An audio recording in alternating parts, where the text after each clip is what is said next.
Normandy, June 1944.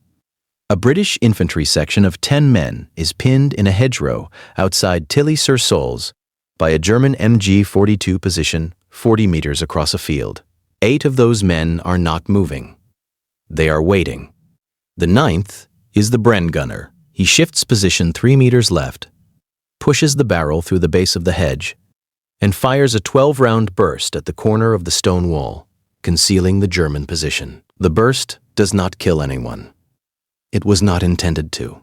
It was intended to occupy the German crew's attention for the 4 seconds the remaining 8 men needed to move to the next piece of cover. They move. The section advances. The tactical sequence that produced this outcome had not been improvised in a Normandy field in June 1944. It had been designed, tested, written into doctrine, and drilled into every British infantry section for 5 years. The weapon at the center of it had been designed in Czechoslovakia, refined in Britain, and manufactured in Birmingham. It weighed 10 kilograms. It defined how the British Army fought at the section level for the entirety of the Second World War, and for 3 decades beyond it. The problem facing the British Army in the early 1930s was a problem it had been deferring since 1918.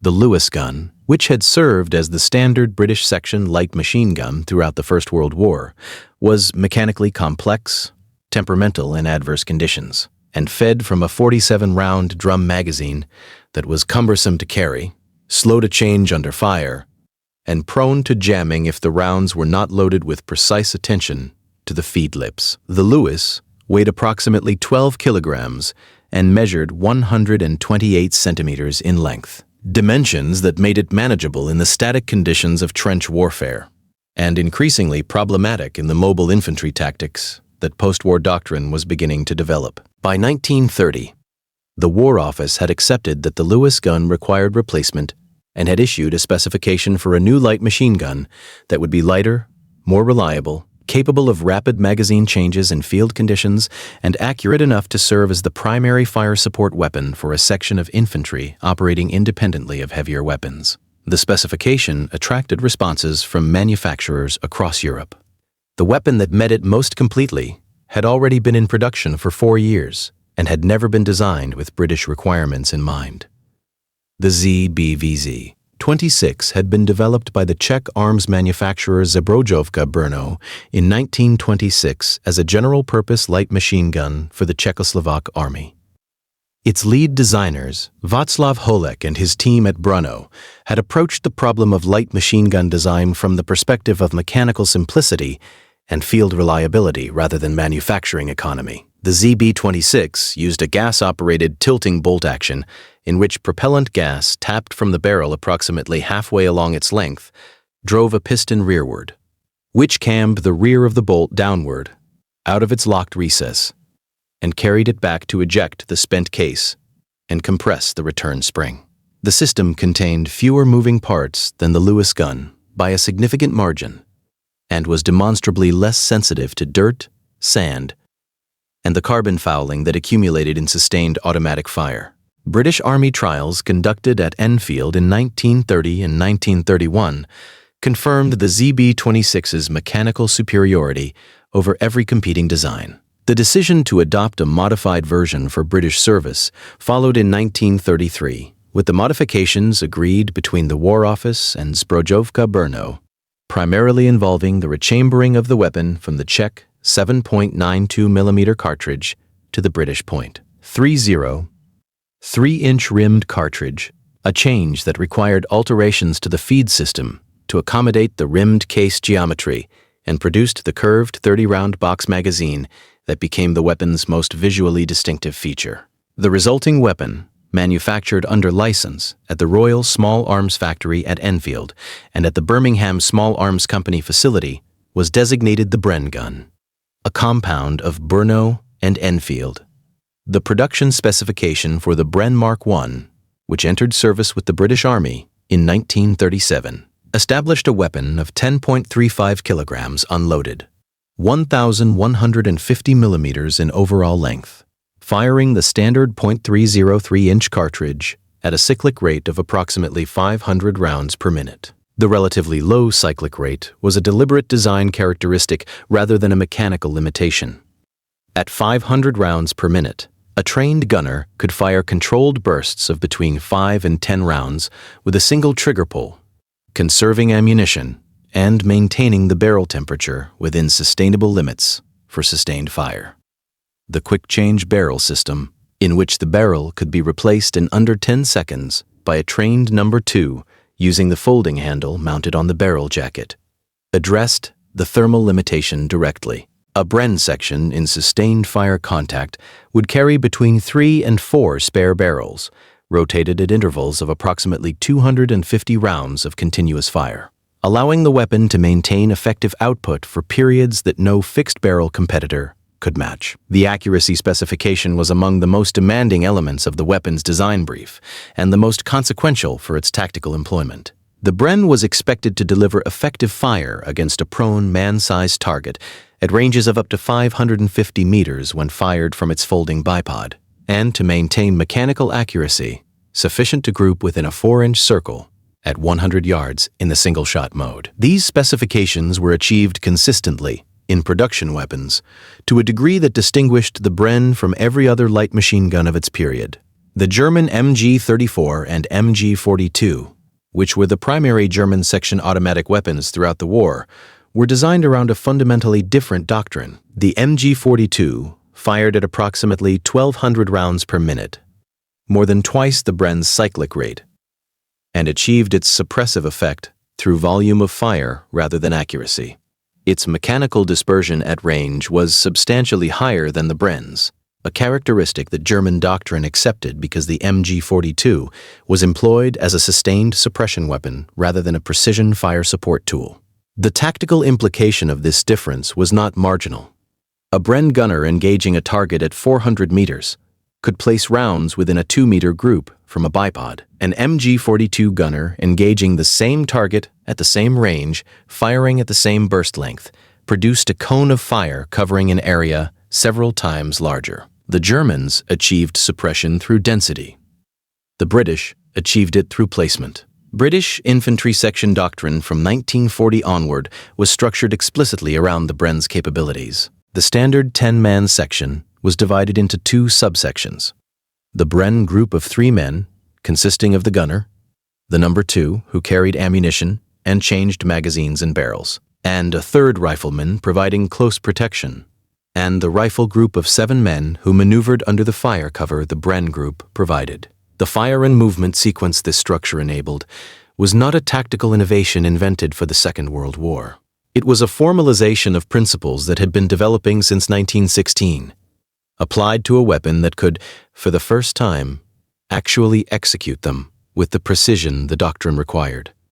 A Bren group establishing a fire position could deliver accurate suppressive fire on a German position, while the rifle group moved to a flanking position and the German position crew, subjected to rounds arriving with sufficient accuracy to require them to remain below cover, could not observe or engage the flanking movement until it was already close enough to resolve the contact at close range. This sequence was repeated at the section, platoon, and company levels across every theater in which the British Army operated between 1940 and 1945. The weapon was the mechanism that made the doctrine function.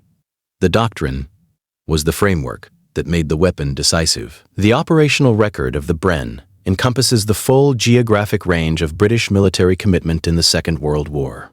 In France, in 1940, Bren guns provided covering fire during the withdrawal to Dunkirk, with documented instances of single Bren positions holding road junctions and railway crossings against German infantry for sufficient time to allow larger formations to disengage. In the Western Desert, from 1940 to 1943, Bren guns mounted on the roll bars of long-range Desert Group vehicles served in an offensive rather than defensive role, their accuracy at range making them effective against both personnel and light vehicle targets during the raiding operations that preceded the SAS Jeep program. In Burma, from 1942 to 1945, the Bren's reliability in the humidity and mud of jungle conditions distinguished it from alternatives in an environment where weapon maintenance was difficult and stoppages were potentially fatal. The 14th Army's tactical doctrine for jungle warfare specifically structured small unit operations around the Bren's capability to dominate a jungle track or clearing, with section commanders trained to establish the Bren position before any other tactical decision was made. In the Normandy hedgerow fighting of the summer of 1944, where the bocage terrain reduced engagement ranges to between 30 and 100 meters, and eliminated the possibility of the flanking maneuvers that open ground doctrine depended upon. The Bren's accuracy at short range and its controllability in short bursts gave section commanders a direct fire tool that could engage targets through and around vegetation with a precision that the MG-42's dispersion at high cyclic rate could not match in the same terrain. The comparative context across Allied light machine guns of the same period clarifies the Bren's position in the international inventory.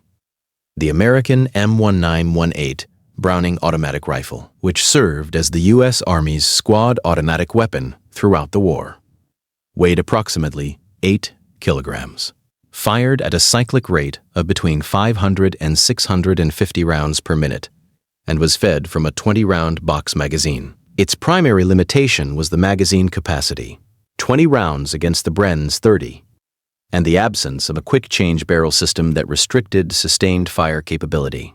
The Soviet Degtyaryov DP-27, which served as the standard Red Army section light machine gun, used a distinctive 47-round Pan magazine and fired at approximately 550 rounds per minute. It was reliable and simple, but its Pan magazine was slower to change than the Bren's box and was more susceptible to damage in field handling. The Bren's 30-round box magazine could be changed in under 5 seconds by a trained number 2, a figure that was recorded in standardized training assessments conducted at infantry battle schools in Britain between 1941 and 1944. The Bren's limitations were specific and acknowledged within British doctrine.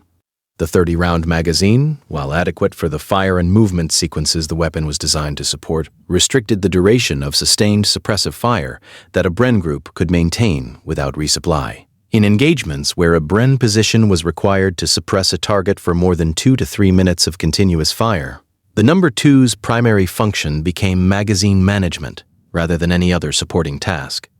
The .303 rimmed cartridge, which the weapon had been redesigned to accept, was by the early 1940s recognized within the War Office as an obsolescent case geometry.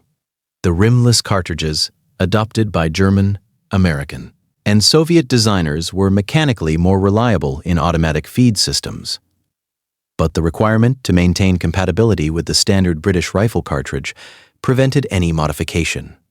The curved magazine necessitated by the .303 rim became so associated with the weapon that it was retained in the redesigned Bren Mark II of 1941, which simplified manufacturing tolerances without altering the weapon's fundamental operating system. Between 1937 and 1945, the Royal Small Arms Factory at Enfield and the Birmingham Small Arms Company produced approximately 400,000 Bren guns for British and Commonwealth forces.